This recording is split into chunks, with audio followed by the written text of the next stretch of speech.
Virtually all institutions today have been co-opted and used to push anti-Catholic and even anti-human ideologies. How can we take them back? One way is to start with education. That's what we're going to talk about today on Crisis Point. Hello, I'm Eric Sammons, your host, editor-in-chief of Crisis Magazine.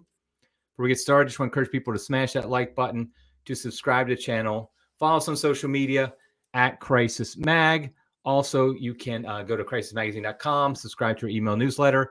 And this month, we only do this twice a year. We are doing our fundraising, our twice a year fundraising. And so this month, we're doing that. So if you go to crisismagazine.com, you'll probably ask to give us some money. And so we would appreciate that. Okay, so let's go ahead and get started. We have Jeremy Tate with us here today. He is the co-founder and the CEO of Classic Learning Test, which exists to reconnect knowledge and virtue by providing meaningful assessments and connections to seekers of truth, goodness, and beauty, which you can tell I got that second part directly from your website, but we'll talk a little bit more detail about what it is. Welcome to the program, Jeremy. Hey, Eric Sammons, thanks so much for having me. Yeah, so we're going to be talking about classical education, and I think you hear this term all the time in the Catholic world, and I think it'd be good to just define what do you mean by classical education, and how does it contrast with the education that you find in basically every public school and probably a lot of Catholic schools as well? Yeah, it's such a great question, and I love having this conversation. I think the first place to start, Eric, is with the telos, or the goal. What's the point of education? You know, I started my teaching career in inner city New York. I think if you go back there to the school I was at, Progress High School, and say, you know, what are we doing here, to any of the administrators, it would be something along the lines of, you know, getting students to graduate. You know, maybe as high as, you know, giving students a chance at college. If you go to almost any public school and a lot of Catholic schools in the country, and you ask the students, why are we here? What's the point of school? The vast majority, they're going to tell you something about to get a better job, right? And that is a very, very impoverished view of what we're doing in this grand project that we call education, something Americans funnel hundreds of billions of dollars to collectively.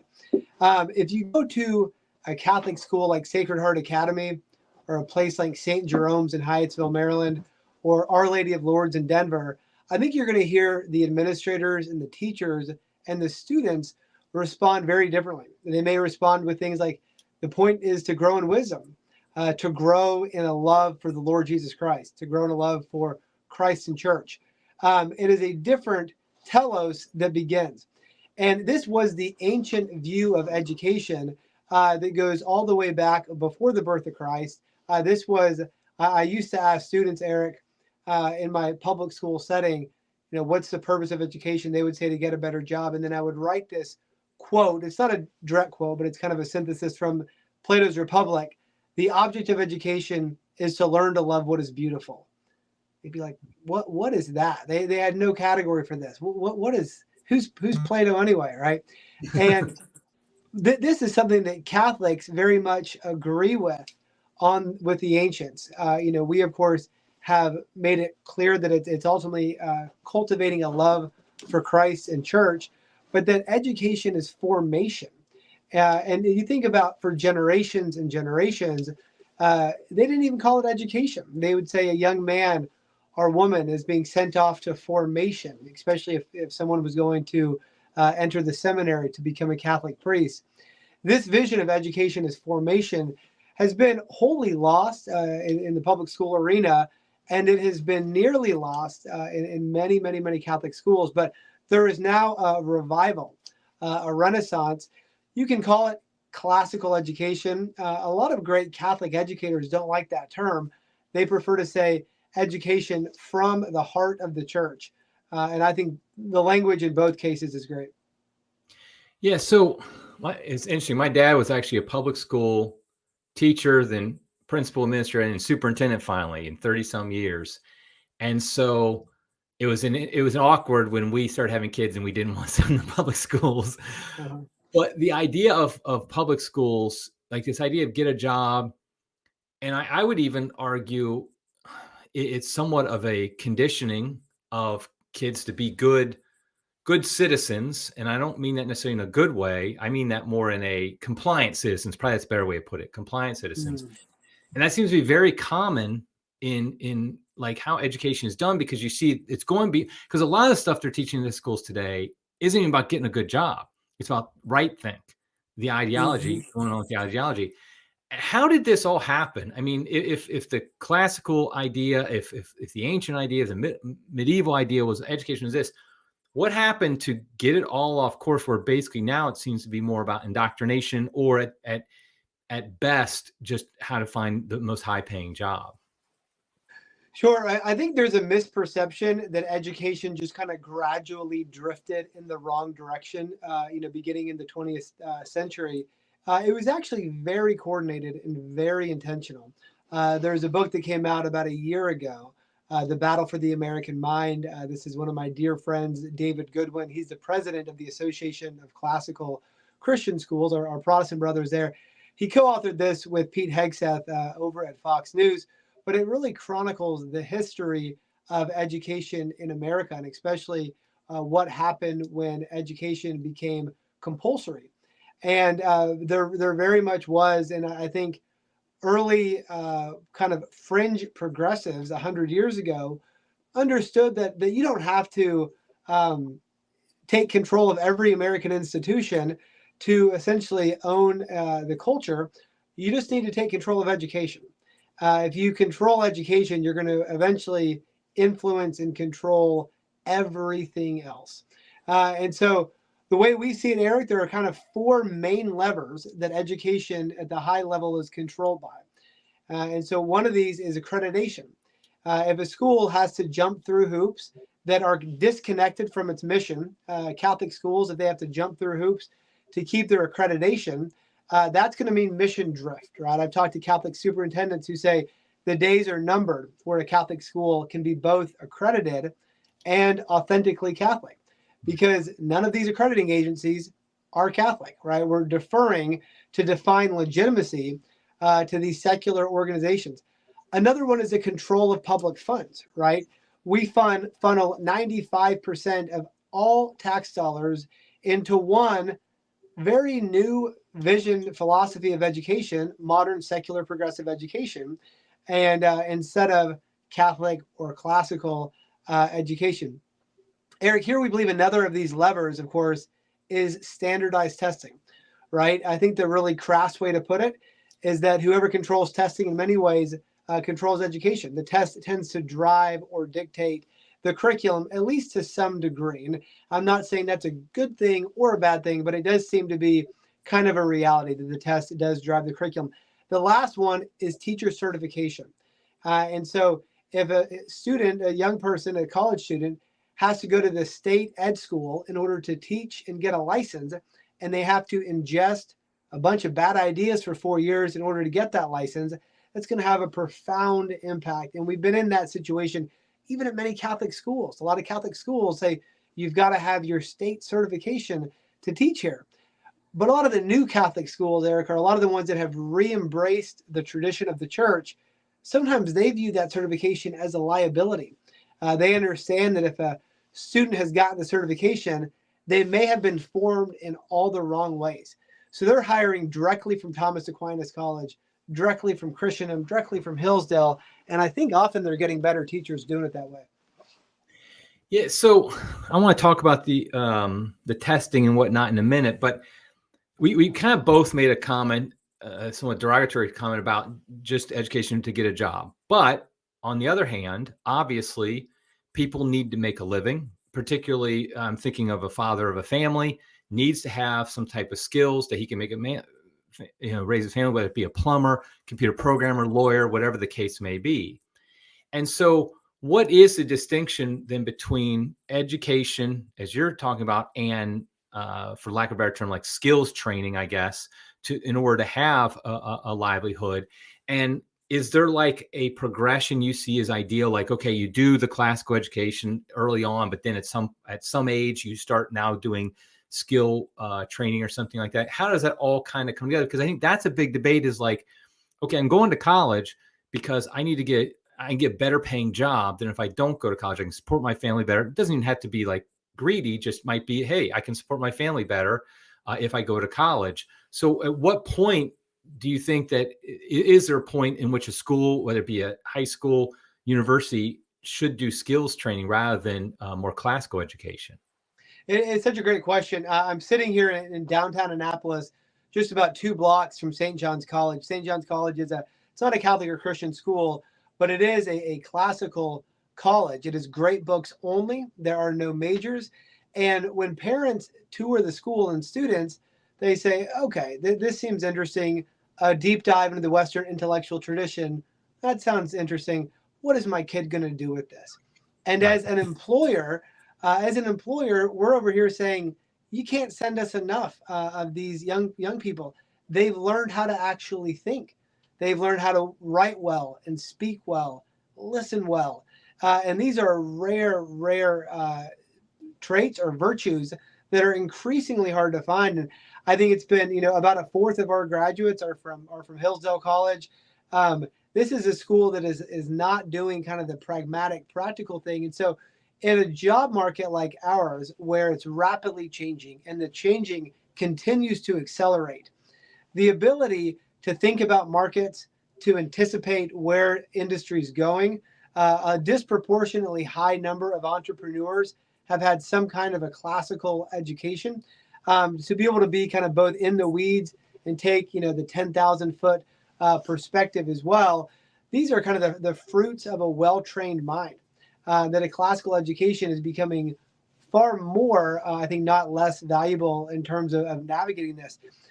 Think about the birth of the kind of industrial factory school. This is, again, right after the Civil War, the origins of this in Massachusetts, really borrowing from the Industrial Revolution and trying to make basically economically efficient economies of scale to mass educate in order for graduates to then be able to go essentially work in the factory.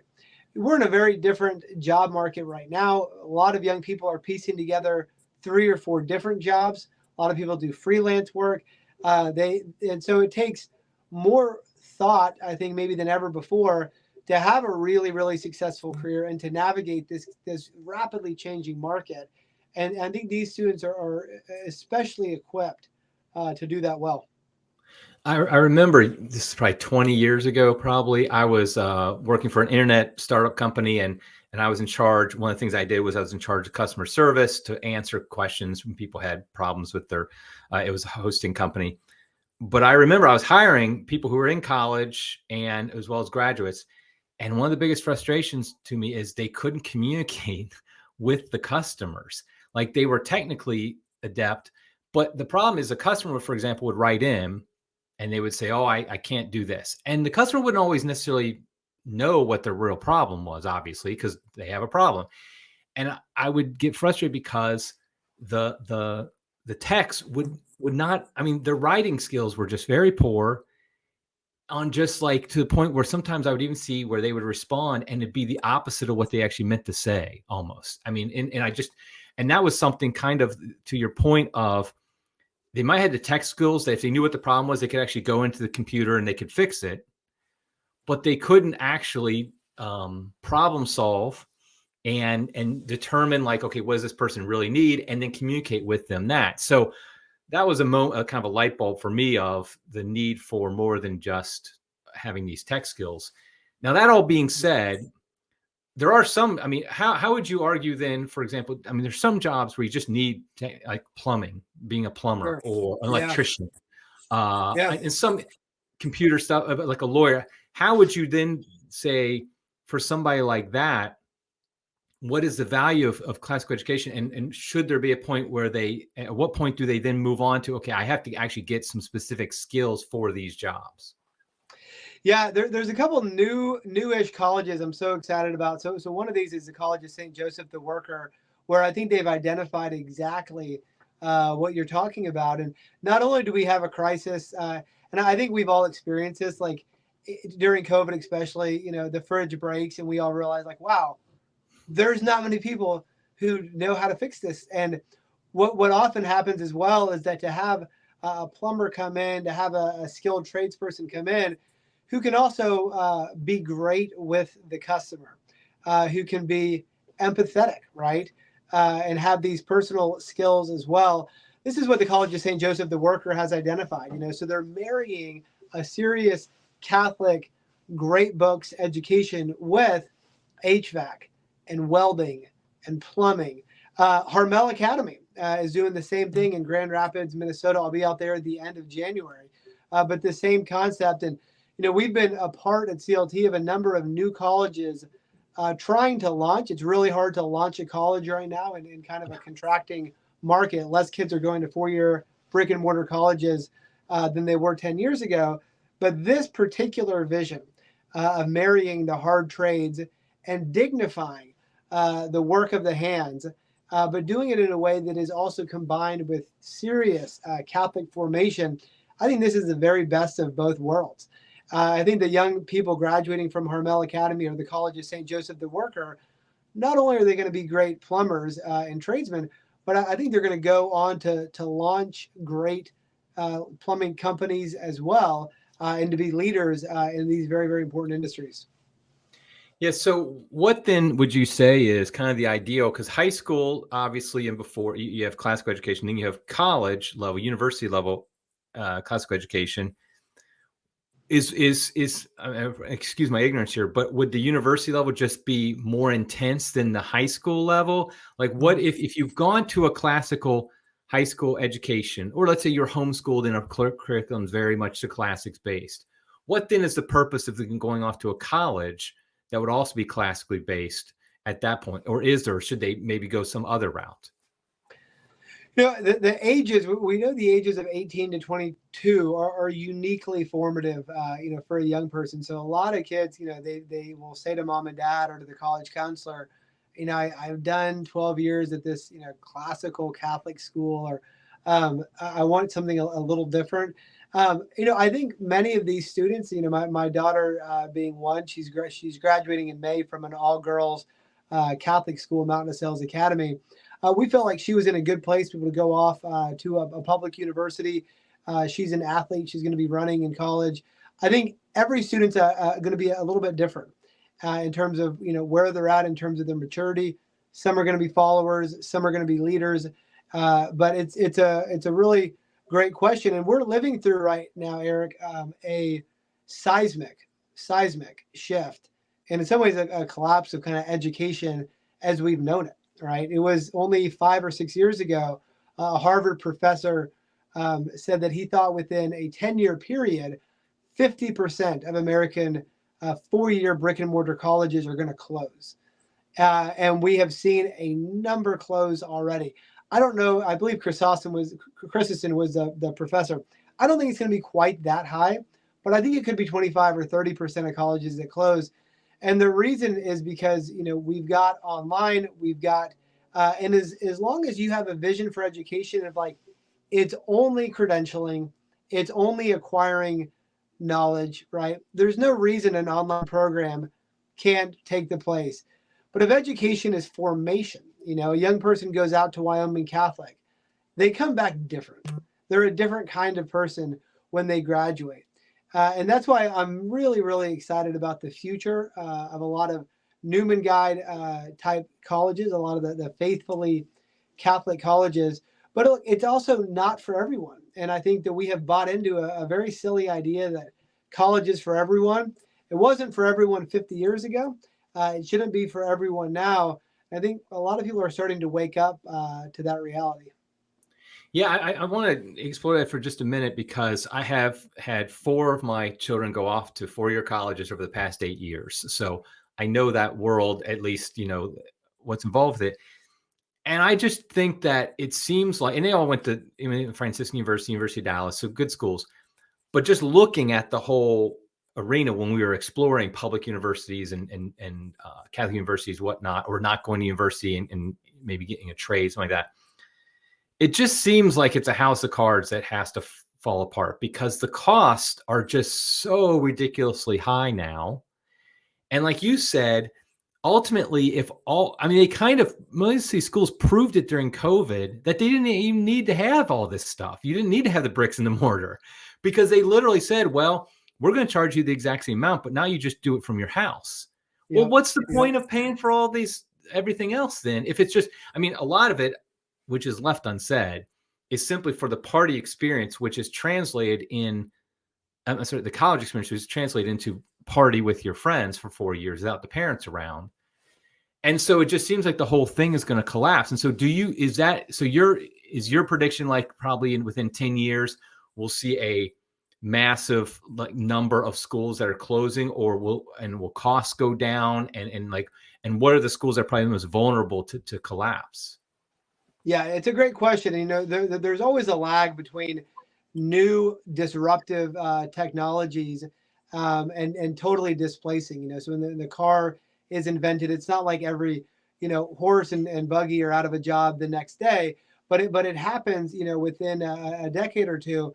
And we're seeing just now, in some ways, the university system having to wrestle with the fact that it no longer owns access to knowledge. That was the value prop, right? The Harvard Library was the library, and now you've got more on your smartphone than the Harvard Library could ever dream of. So then, what is Harvard offering, right? And essentially, in the case of Harvard, they're offering, you know, networking, credentialing, right? A brand to connect your name to.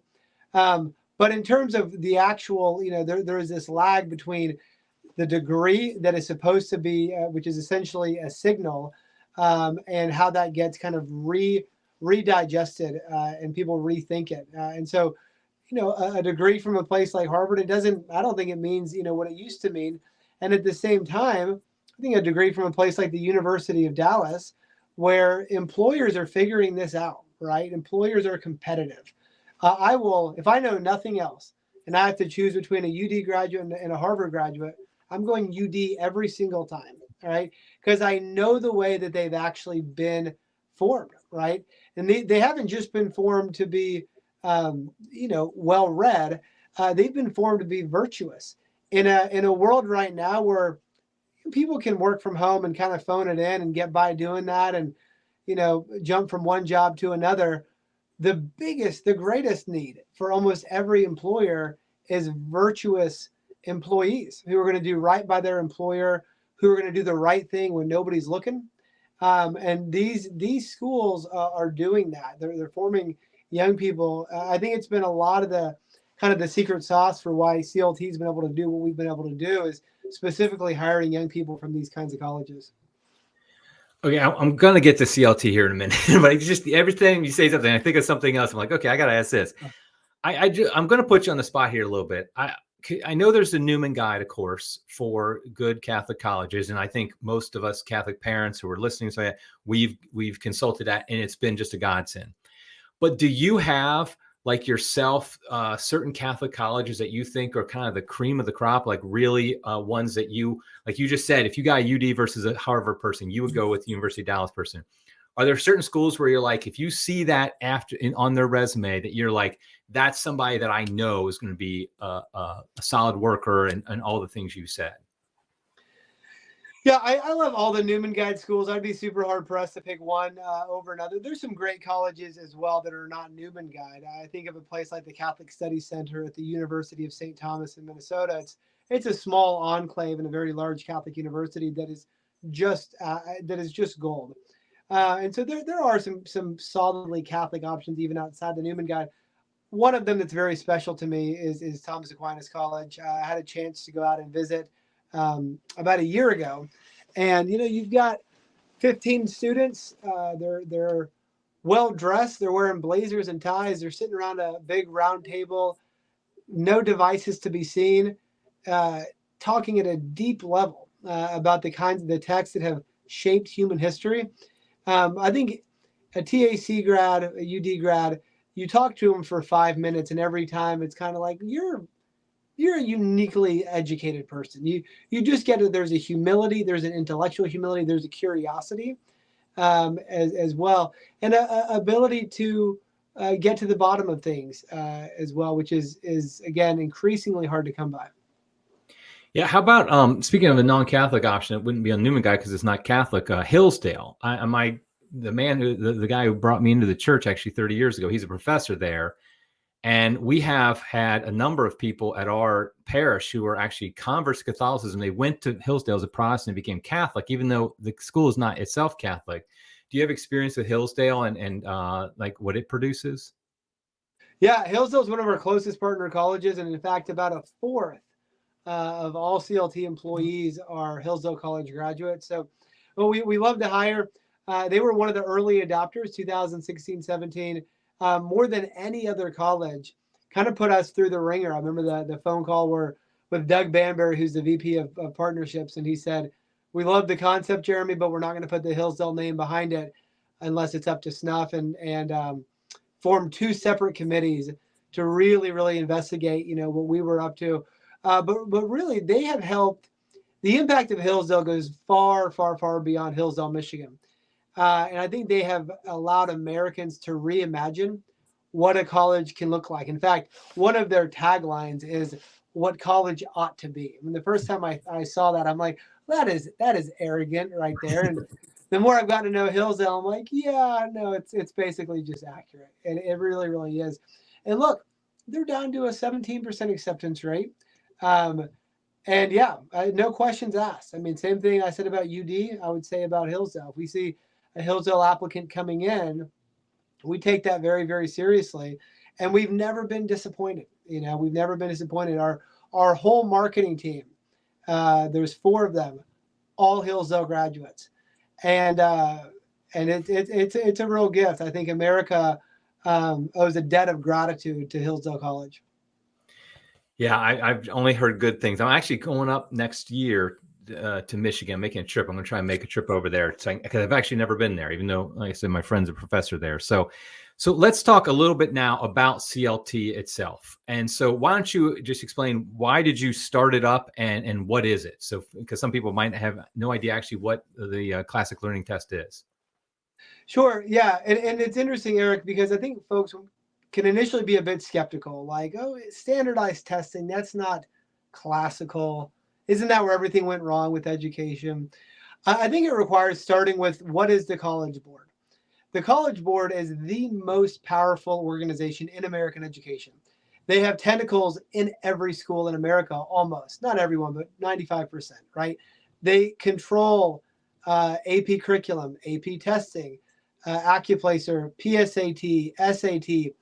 And in fact, the CEO of the College Board, David Coleman, I heard him speak, and he put it this way. He said that it is a statement of reality, though not a pretty one, that teachers will teach towards the test, and that there's no force on earth strong enough to prevent that. That's the CEO of the College Board saying that this is a reality. Teachers will teach towards the test. Okay, so then what do they put on the SAT and the PSAT if teachers teach towards the test? Well, 2 years ago, it was Bernie Sanders they put on the SAT. They put a bunch of left-wing progressive text. They completely ignore and censor the entire Catholic Christian intellectual tradition, like it just doesn't exist. They pretty much ignore the entire Western intellectual tradition as well, and in favor of multicultural text and that kind of thing. So if you imagine, just as kind of a thought experiment, what would American education be like if every teacher and student and parent knew that on the SAT, you're likely to encounter St. Augustine or Thomas Aquinas or Aristotle, maybe something from Plato's Republic? It would have a profound impact on American education. So again, as I said when we hopped on here, I think a really crass way that I heard somebody put it a few years ago was that whoever owns testing ends up kind of controlling and owning education, or having a big influence on it as well. And so what we're doing at CLT is trying to challenge the College Board by offering an alternative that colleges can still use.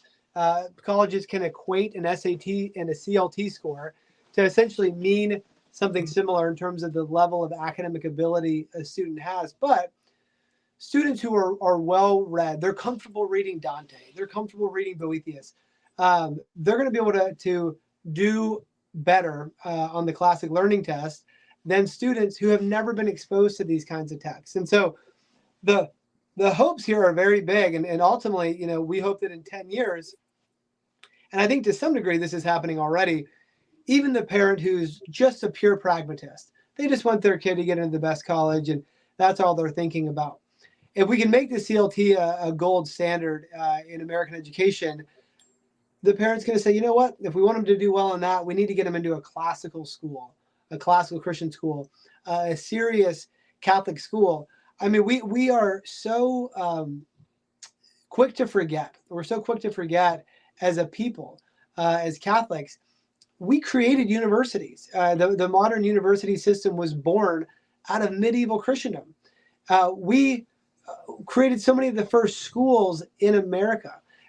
Catholics were the standard for academic excellence. And I believe that the College Board occupies the exact spot in American education that the Catholic Church ought to occupy. And unfortunately, that's not the case. And so what we're doing is trying to fill in the gap and offer an alternative that certainly leans into the Catholic intellectual tradition and rewards students for being familiar with it. So if I remember from my days taking SAT many, many years ago, and my kids took it and I didn't pay attention that much. My wife was in charge of most of that, but I remember the SAT, you have your like reading, writing, and then I think you have a math section.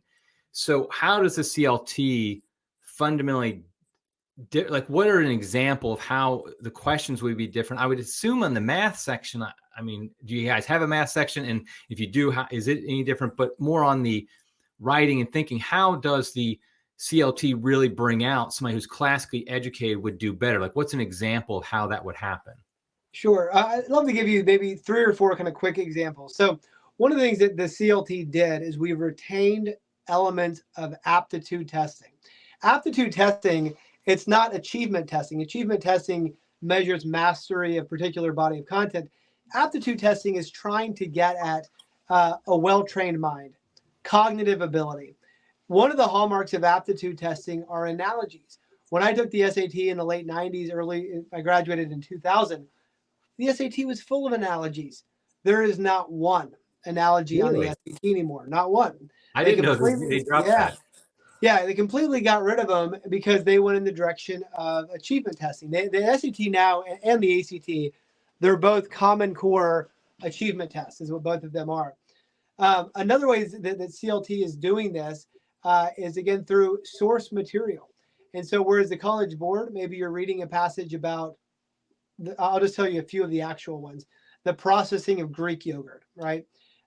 Penguins and Antarctica, the Bernie Sanders op-ed a couple years ago. Well, what do you see on the CLT? You may see a reading passage from, again, maybe Aristotle's Politics, maybe in the modern age, something from Flannery O'Connor, or maybe C.S. Lewis, right? We even have Dante. I mean, we even have Charles Darwin, Nietzsche on there. We have philosophy. And so this allows students that have had this kind of education to showcase this. It's been really interesting from a data perspective.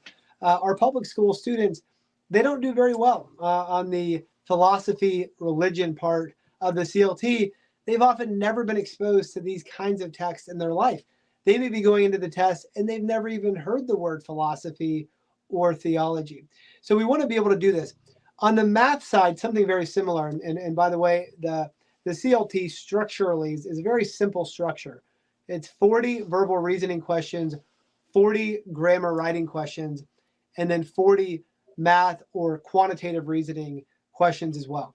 And on the math side, we also retain elements of aptitude testing. Logic questions that don't fall into an Algebra 1, 2, geometry, or trig box. Questions that the SAT, again, has gotten away from completely with the new Common Core aligned SAT, which also has all of the weird Common Core math now built into it. The CLT math, it looks a lot more like SAT math from the 1980s or 90s, when they were really trying to get at a student's ability to reason well, to use logic to come to an answer.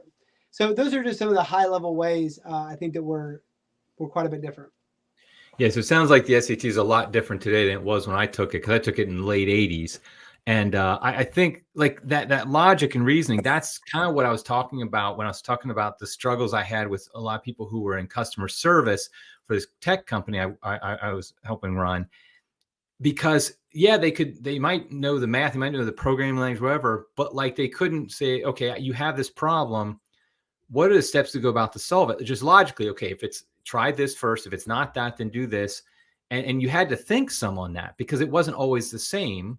And so just the idea of, okay, I've eliminated these possibilities. So it has to be one of these possibilities. Like I didn't always see that with people, with a lot of the workers. And so I wonder how much that is because it's just, like you said, not being taught anymore. Now, the SAT and the ACT, I remember I took both back when I was doing it. And I think my kids might have taken both. Maybe they didn't take the ACT anymore. I can't remember now. But they are they have been for a very long time. They are the dominant test that colleges use for forever.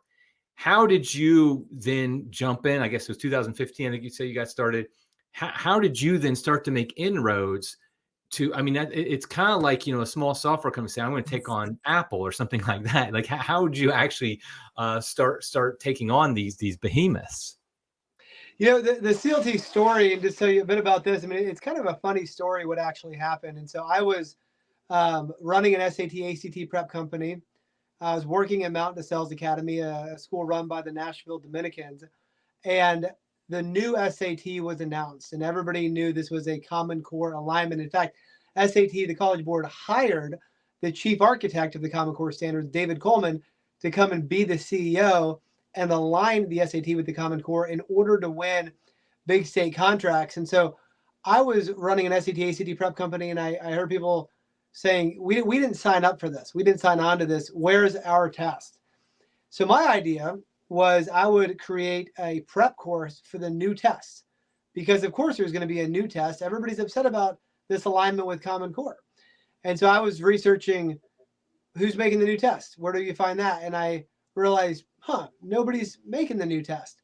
And so I thought, wow, this is wild. I wasn't the only one saying, where's the new test? And because I was doing multiple things at the same time, working as a college counselor, running an SAT, ACT prep company, it was easy to have early conversations with folks at places like Christendom and say, hey, how hard would it be to add an alternative? If there was an alternative to the SAT and ACT that better reflected a Christendom education, how hard would it be to add that as an option?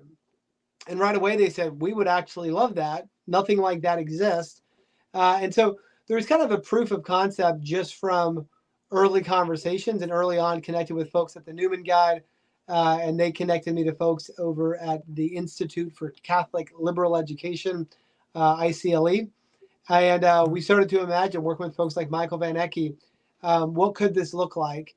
We took from Thomas Aquinas College and St. John's in Annapolis kind of an initial author bank or kind of a framework for, well, what is this tradition? We fine-tuned it a lot since then. And it's just been a matter of the more colleges that adopt. The first college to adopt was Magdalen. Unfortunately, Magdalen is shutting its doors, as you may know. But we're at about 250 colleges, and with every college it adopts, it's a lot easier to get new students. And the other thing we're trying to do, Eric, is combine this with really, really trying to be what I would describe as a Chick-fil-A of standardized testing. Where if you go to Chick-fil-A, you can think, man, I'm going to be here for 2 hours. The line's forever. It's a mile long. And then like 90 seconds later, you've got your shake and your nuggets and the right sauce. And the person says, my pleasure. And you're like, man, this place is amazing. We want to offer the same high level of customer service. We exist to serve schools. We exist to serve students. We exist to serve parents. And that attitude of service has really been lost at the College Board and at ACT. I remember as a college counselor, I'd have to call the College Board a lot. And you'd get transferred 5 times. They'd be annoyed that you're calling. And there was a need, a demand for another option. And a lot of this story, I never thought I would experience God's providence in a business arena. But it was kind of like every time we needed something, the right person seemed to show up. And so it's been an incredible adventure of, kind of, we think of ourselves as David versus Goliath and Goliath, Right. this kind of like, but people love underdog stories. And we love telling the CLT story because in many ways it should never have worked. we had no investors. We had nothing really but an idea, and it's been a process of locking arms with people who share this vision for education as human formation, as the cultivation of love for Christ and church, that we've been able to do this seemingly impossible thing. But it's been a big effort, and a lot of people have been instrumental in it. I noticed that like my kids, my older kids, they started going off to college in 2016, something like that. But then so through the COVID years, and after COVID, well, during COVID, it seemed like some of these universities were starting to drop standardized testing requirements. And it seems that in some cases it's lingering on.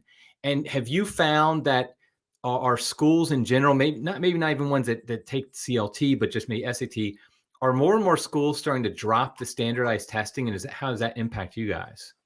Yeah, it's really hard to respond here in less than 5 minutes because there's so much behind the test optional movement. So the test optional movement begins really about in college in the 1960s. It's been around for a long time, and it grew over the years, groups like Fair Test and others.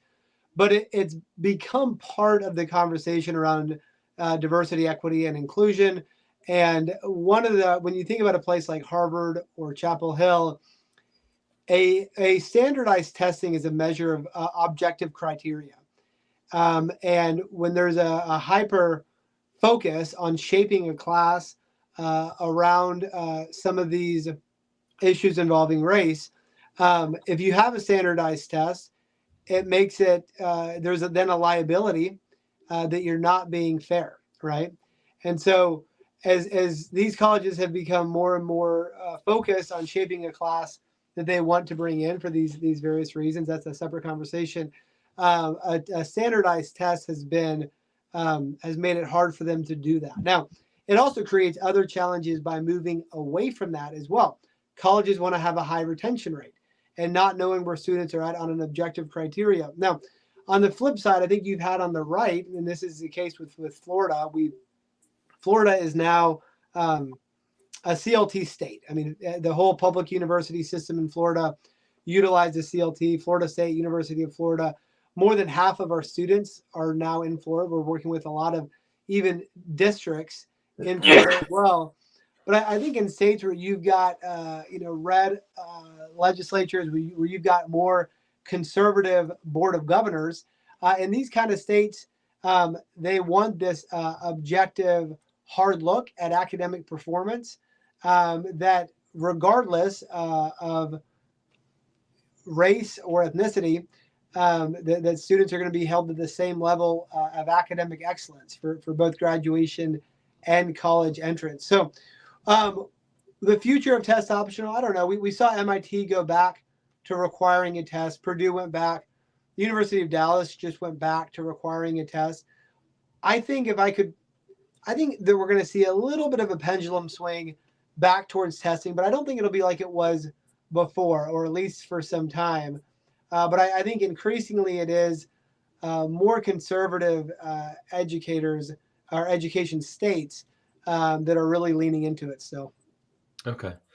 I want to wrap it up here in a minute. I just want to ask from like a parent perspective, because I think a lot of our listeners probably have parents, maybe younger kids and stuff like that. But what, as a parent, what would you recommend to parents looking on the education of their kids for both? I mean, we haven't really talked about homeschooling, obviously, and there's homeschooling options that are classical and things like that.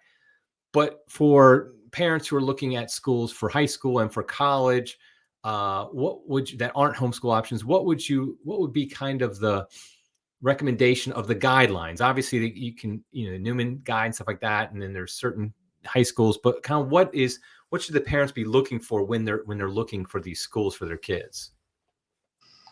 Yeah, it's incredible. I would say one of the things, especially as Catholics, certainly access, to the sacraments. I think it's the best indication of how serious Catholic school is what is it? How are you connected to the sacramental life of the church? How often do your kids have access to confession?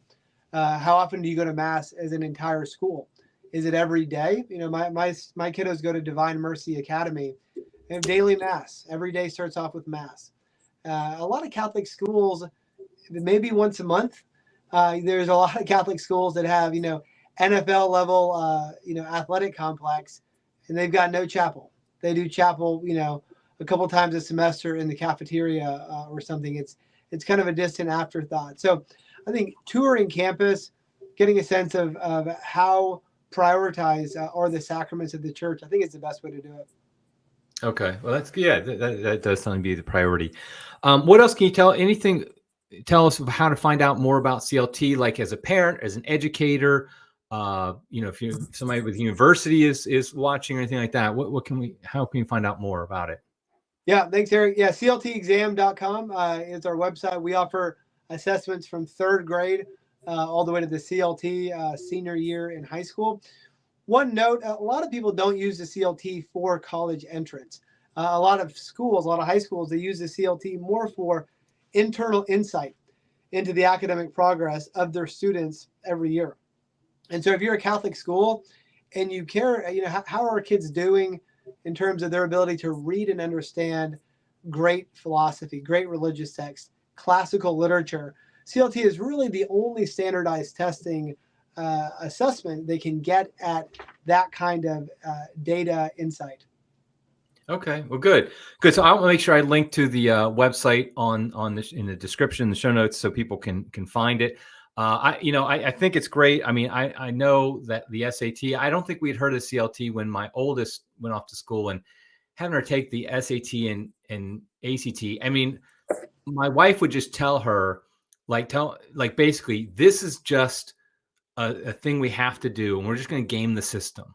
It doesn't mean, this is a stupid test, but we have to do it. And so I'm going to make it so you can do well in this test, but I haven't educated you at all to do well in this test because this test is stupid. And so it was nice. And by the time our fourth kid there was this option. Okay, just take this test and we're going to see how well we did, because we homeschooled, how well we did teaching them. And I think that's something that homeschoolers as well can get some benefit from, is taking these tests as well to kind of see, okay, how am I doing?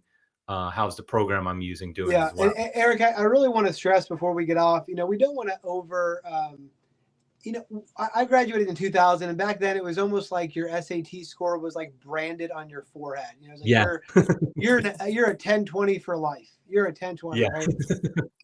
And there was an overemphasis on what this score meant and how it impacted. I actually still know my score. I'm not going to say what it is. I know my score on my SAT and ACT. I know it to this day from more than 30 years, 35 years ago, just because, like you said, it's like branded into you. This is your identity. Sorry to interrupt, but I reminded you that that's and it's not that. It's not that big of a deal, but it's also not no deal. And so what we want to say is, look, this is a helpful snapshot into where your son or daughter is at in some key academic areas at a given moment in time. It's not anything more than that. It doesn't mean you failed as a parent, but you might see, wow, we've got some work to do in grammar writing. We've got some work to do in terms of geometry. You're going to be able to get that kind of insight, but it's really important that parents sit down with their kiddos and kind of process and have the conversation about scores, because we don't want students to make this the end all be all.